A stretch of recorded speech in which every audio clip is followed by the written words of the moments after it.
Hi, this is Bob Miglani, best-selling author of Embrace the Chaos and the co-author of the new book called Make Your Own Luck. Today, I'm going to talk to you about doing what is hard.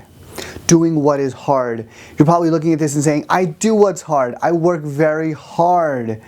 Well, I'm not talking about the amount of work that you do, but the kind of work that we do. Often in life, we're held back because we follow the path of least resistance. I'm going to talk to you about doing what's hard and taking the hard path because we believe, and we wrote about it in our new book called Make Your Own Luck, where we give examples of this. I'm going to share with you 2 examples today, and I'm going to share with you how and why doing what's hard is going to put you on the next level to path to grow your business, your job, your career, and your life. All right, so let me just start with what it is I'm talking about. So doing what's hard is making those decisions and choices. Making those decisions and choices which we avoid. Brian Tracy, who is one of the greatest, public speaking experts, authors in the world, and my mentor for many years, said this: eat the frog. He said, eat the frog. Eat the Frog is the title of his best-selling book that sold millions of copies. Basically means is, when you do what's the hardest thing in the morning, the first thing in the morning, you eat the frog, the rest of the day in comparison becomes easy. So we have to do what's hard in the morning to have an easier day during the rest of the day.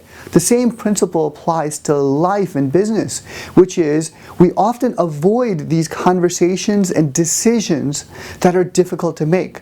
Whether it's letting go of somebody part of our team, not choosing to work with somebody, or to make difficult decisions that's going to drain your resources, but you know that's an important investment for the long term. These are tough choices.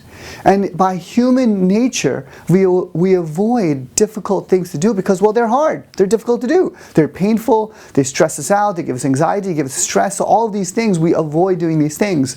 But what we're saying is, if you really want to grow in life, in your business, in your startup, in your career, you've got to make the proactive decision to do what is very difficult to do. Okay? So doing what's difficult, what's hard. And here's why. The reason is when you do what's hard, you encounter obstacles. And obstacles force us, when we encounter obstacles, they force us to get creative, to understand things better, to come up with new ideas, new opportunities so that we can go through them. And then when you go through them, guess what?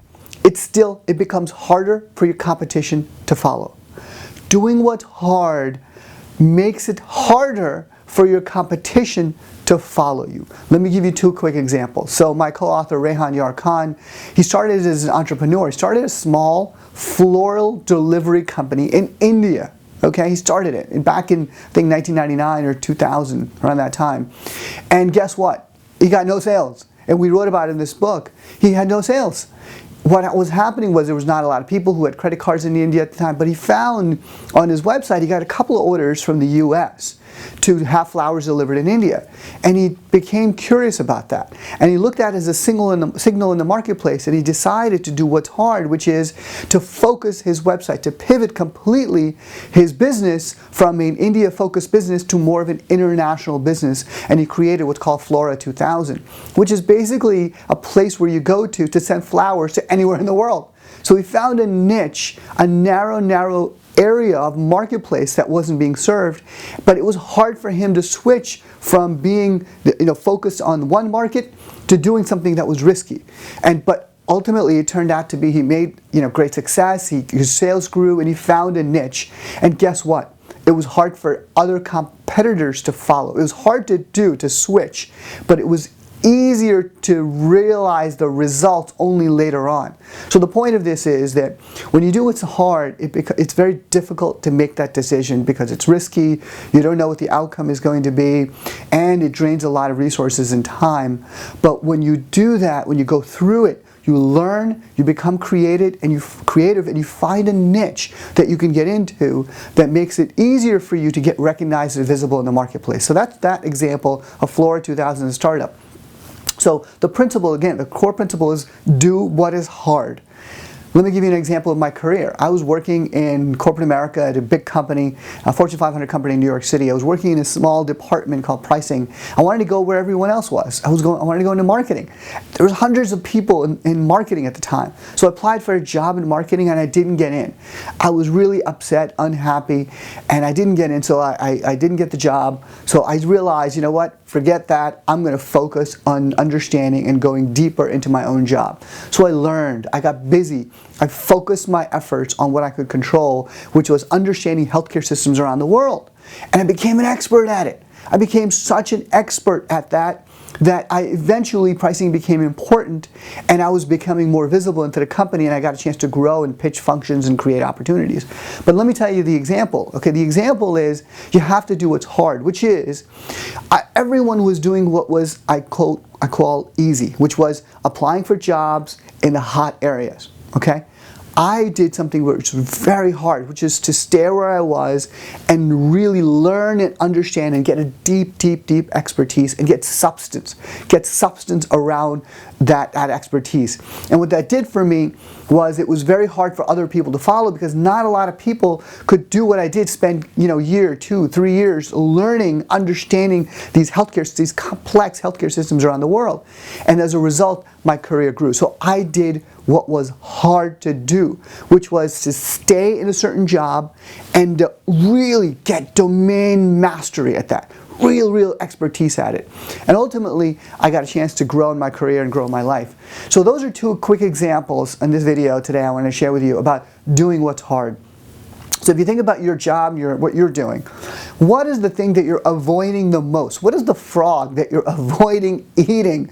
And what I'm suggesting to you is think about what that hard decision that you have to make. Think about the hard conversations, the difficult conversations you need to have. Think about the hard choices you need to make today.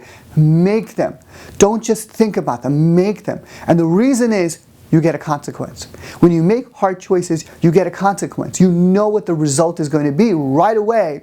It's going to be, maybe it's going to be pushback, maybe it's going to be obstacles. And guess what? It's going to force you to think differently. It's going to force you out of your comfort zone, and it's going to force you to get creative, where you come up with new ideas and new opportunities.